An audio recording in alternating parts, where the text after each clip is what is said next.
আসসালামু আলাইকুম। ফ্লোরিডার ন্যাপলস থেকে সবাইকে স্বাগত জানাচ্ছি। আমি রাকিব হাসান।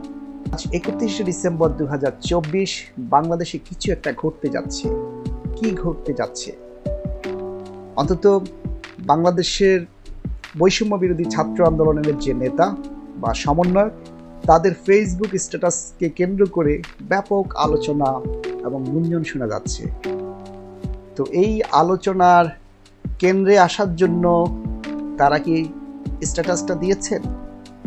না, মোটেও তা না।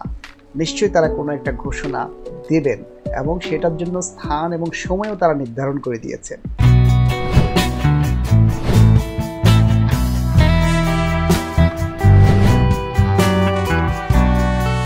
কেন্দ্রীয় শহীদ মিনারে তারা সাধারণ মানুষকে, সর্বস্তরের মানুষকে জড়ো হতে বলেছেন এবং সেখানে তারা একটা ঘোষণাপত্র পড়বেন। কি সেই ঘোষণাপত্র? এটা নিয়ে এক একজনের এক এক মত, এক একজনের এক এক ধরনের বিশ্লেষণ।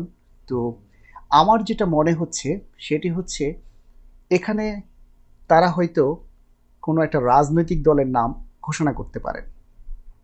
কারণ বেশ কিছুদিন ধরে তারা বলে যাচ্ছিলেন তারা রাজনৈতিক দল করবেন, কিন্তু কি রাজনৈতিক দল, সেটার গঠনতন্ত্র কি হবে, কি ধরনের রাজনৈতিক দল বা তার নাম কি হবে, সেটা কিন্তু তারা ঘোষণা করেননি। ইতিমধ্যে তারা জাতীয় যে নাগরিক কমিটি করেছেন, সেই নাগরিক কমিটির যারা সদস্য, তারাও তাদের ফেসবুক ওয়াল জুড়ে স্ট্যাটাস দিয়ে যাচ্ছেন যে বিকেল 3টায় কেন্দ্রীয় শহীদ মিনারে উপস্থিত হওয়ার জন্য।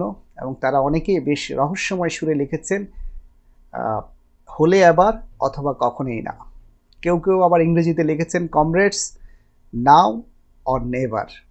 তো নিশ্চয়ই তারা গুরুত্বপূর্ণ কিছু একটা করতে যাচ্ছেন।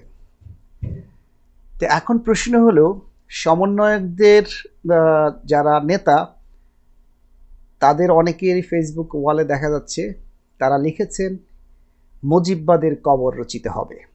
1971 সালে মহান মুক্তিযুদ্ধের পর যে সংবিধান রচিত হয়েছিল, সেই সংবিধানটি সংস্কারের জন্য সংবিধান সংস্কার কমিটি করা হয়েছে। সেই কমিটি থাকার পরও এখন সমন্বয়কদের স্ট্যাটাসে দেখা যাচ্ছে তারা বলছে মুজিববাদের যে সংবিধান, সেটার কবর রচিত হবে। তো তাহলে তারা কি সংবিধান স্থগিত করবেন? যদি স্থগিত করেন অথবা এই সংবিধান বাতিল করেন, নতুন সংবিধান প্রণয়ন করতে যান, তাহলে বর্তমান যে অন্তর্বর্তীকালীন সরকার, তারা তো এই সংবিধানের অধীনেই গঠিত একটি সরকার। তাহলে এটা কি কন্ট্রাডিক্ট হয়ে যাবে না? এ বিষয়ে প্রশ্ন থেকে গেল। আরেকটি বিষয়, সেটি হচ্ছে ছাত্ররা তাদের যে মূল যে ফোকাস পয়েন্ট, সেটা থেকে কি তারা সরে যাচ্ছে? অন্তর্বর্তীকালীন সরকার যখন গঠিত হলো, তখন কিন্তু ছাত্রদের মধ্য থেকে উপদেষ্টা নেওয়া হয়েছে। 3 জন উপদেষ্টা আছেন এবং যে সমন্বয়করা আছেন, এই সমন্বয়কদের প্রতিনিধি বিভিন্ন সংস্কার কমিটিতে আছেন। তারা যে উদ্দেশ্য বা লক্ষ্য নিয়ে আন্দোলন করেছে, ফ্যাসিস্টের পতন ঘটিয়েছে, সেই লক্ষ্য উদ্দেশ্য হয়তো সফল হবে না, এটা তারা হয়তো মনে করছেন। আবার এমনও হতে পারে তারা মনে করছেন যে ফ্যাসিস্ট অন্য রূপে অন্যভাবে ফিরে আসবে এবং তাদের উপর দমনপীড়ন চলতে পারে। অথবা পুরনো ফ্যাসিস্ট যদি ফিরে আসে, তাহলে তাদের হয়তো জীবনের ঝুঁকি রয়ে যাচ্ছে। তো ঠিক সেই কারণেই কিনা সেটা তারাই ভালো বলতে পারবেন। তবে তাদের স্ট্যাটাসে যেমন তারা বিপ্লবের কথা বলছেন, ঠিক একই সাথে উদ্বেগ, উৎকণ্ঠারও কিছুটা সুর পাওয়া যাচ্ছে। তারা তো কোটামুক্ত একটা বাংলাদেশ চেয়েছে, যেখানে তারা প্রতিযোগিতামূলক যেসব সরকারি চাকরির পরীক্ষা, সেই সব পরীক্ষাগুলো যাতে তারা নির্বিঘ্নে দিতে পারে এবং যাতে মেধার যাতে কোনো ধরনের অবমূল্যায়ন না হয়, সেই জায়গাটি তো তারা চেয়েছে। কিন্তু সবচেয়ে দুঃখজনক বিষয় হলো, অন্তর্বর্তীকালীন সরকার গঠন হয়েছে 5 মাস। এই 5 মাসে তারা একটিবারও স্পেশাল ভিসিএস নেওয়ার কোনো দাবি তোলেনি। পলাতক ফ্যাসিস্ট ফিরতে পারে, এই ভয়ে কি তারা রাজনৈতিক দলের ঘোষণা করতে চাচ্ছে, নাকি তারা ক্ষমতায় যেতে চাচ্ছে? এই সরকারের উপদেষ্টা পরিষদে তাদের 3 জন প্রতিনিধি আছেন, এমনকি বিভিন্ন সংস্কার কমিটিতে তাদেরই লোক আছেন। তাহলে সমস্যাটা কোথায়? তারা তো এখন তাদের সব দাবি দেওয়া তারা এই সরকারের মাধ্যমে পূরণ করে নিতে পারছে। তারা স্পেশাল বিসিএস যদি নিতে বলে তাহলে তো সরকার না করবে না। তারা যদি চায় যে আগামী কয়েক মাসের মধ্যে অত 3 থেকে 4টা বিসিএস নেওয়া হোক এবং বিসিএস এর মাধ্যমে যে সাধারণ যেসব ছাত্রছাত্রী তাদেরকে যাতে নেওয়া হয় এবং এই সব ছাত্রছাত্রী পরীক্ষার মাধ্যমে বিসিএস এ যখন উত্তীর্ণ হবে তাদেরকেই যদি প্রশাসন সহ বিভিন্ন ক্যাডারে নিয়োগ দেওয়া হয়, তাহলে তো আলটিমেটলি যে পলাতক ফ্যাসিস্টের যে আমলাগুলো, সেই আমলাগুলোর হাত থেকে দেশ ও জাতি রক্ষা পায়। তো সেদিকেই তো তাদের ফোকাস হওয়া উচিত ছিল।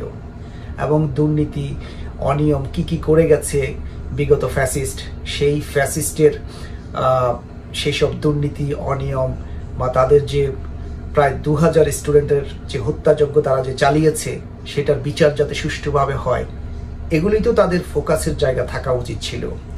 এমনকি এই বৈষম্য বিরোধী ছাত্র আন্দোলনে পুলিশের হাতে নিপীড়িত নির্যাতিত হয়ে যেসব শিক্ষার্থী শহীদ হয়েছেন, যেসব সাধারণ মানুষ শহীদ হয়েছেন, সেই শহীদ পরিবারগুলো যেন তাদের একটা বড় অঙ্কের একটা অ্যামাউন্ট যাতে পায়, সেটা কি তারা নিশ্চিত করতে পেরেছেন? সবগুলো শহীদ পরিবার কি সরকারের অনুদান পেয়েছে? 25 থেকে 30,000 স্টুডেন্ট আহত হয়েছে এই আন্দোলনে এবং এদের মধ্যে অনেকেই গুরুতর আহত হয়েছে। তো গুরুতরভাবে যারা আহত হয়েছে তাদেরকে কি নেওয়া হয়েছে উন্নত চিকিৎসার জন্য? দেশের বাইরে কি তাদেরকে নেওয়া হয়েছে? না নেওয়া হলে কেন নেওয়া হয়নি? আর যারা বাংলাদেশে আছে তারা কি ফ্রি চিকিৎসা পাচ্ছে? তো এই আন্দোলনে এত ত্যাগ তিতিক্ষার পর যদি আন্দোলনে যারা আহত নিহত তাদের ফ্যামিলি তারা যদি চিকিৎসার খরচ বা ফ্যামিলিগুলো পুনর্বাসনের যদি খরচ না পায়, তাহলে এই আন্দোলনের লক্ষ্য উদ্দেশ্যের প্রধান যে দাবিগুলো ছিল সেগুলো তো পূরণ হচ্ছে না। সেদিকেই তো ফোকাস করা উচিত। যারা রাজনৈতিক ব্যক্তিত্ব তাদের কথাবার্তা থেকে যতটুকু বুঝতে পেরেছি, কেউই কিন্তু এই বিষয়টিকে মেনে নিচ্ছে না। এখন ছাত্ররা যদি রাজনৈতিক দল গঠন করে আমি সেটাকে ওয়েলকাম জানাই। আমি মনে করি রাজনীতি করার অধিকার এবং রাজনৈতিক দল করার অধিকার বাংলাদেশের প্রত্যেকটি নাগরিকের আছে, তাদেরও সেই অধিকার আছে।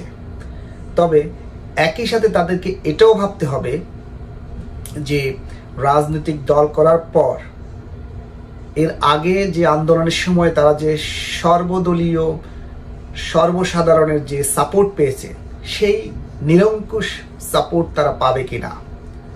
যদি না পেয়ে থাকে তাহলে তাদের যে জনপ্রিয়তা সেটায় ভাটা পড়বে কিনা, এটাও একটা গুরুত্বপূর্ণ বিষয়। ছাত্ররা তাদের যে মূল ফোকাসের জায়গা যেটা হওয়া দরকার ছিল সেটা থেকে সরে গিয়ে রাজনৈতিক দল করলে কতটুকু তারা সফল হবে বা কতটুকু ব্যর্থ হবে সেটা সময়ই বলে দেবে।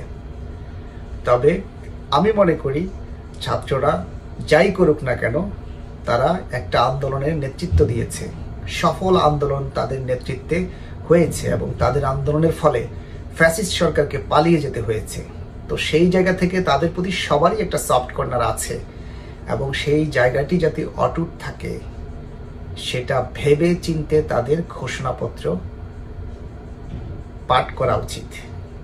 তো আজকে এ পর্যন্তই। সবাই ভালো থাকবেন, সুস্থ থাকবেন। দেখা হবে পরবর্তী কোনো ভিডিওতে। আল্লাহ হাফেজ।